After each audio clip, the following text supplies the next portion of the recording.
উদ্দেশ্যে। এখন আমরা যাচ্ছি গঙ্গা স্নানে। অনেকে তর্পণ করতে যায়, তা আমরা তো তর্পণ করতে যাব না।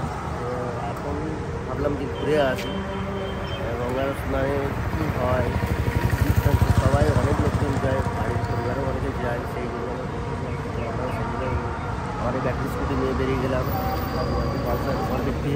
আর সামনে চলে গেছে আমাদের একটা স্কুটিও আছে। সব লোকজন আস্তে আস্তে আসছে সবাই।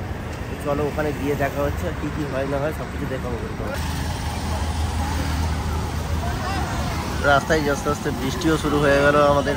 আর সবাই দেখতে পাচ্ছি বৃষ্টি ভিজে যাচ্ছে, সবাই মহিলা তর্পণের জন্য।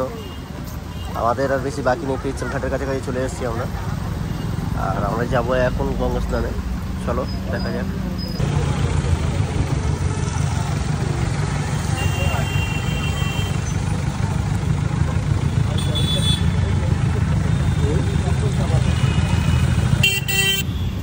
বৃষ্টি আসার কারণে আমরা রাস্তায় দাঁড়িয়ে গেছি। তো রাস্তায় দাঁড়িয়ে একটা জিনিস দেখলাম, গাড়িতে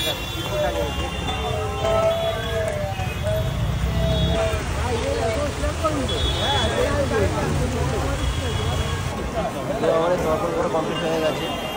অবস্থা খুবই খারাপ আজকে, যেহেতু বৃষ্টির দিন, সেই হিসেবে আমরা বেশি কিছু দেখাতে পারলাম না।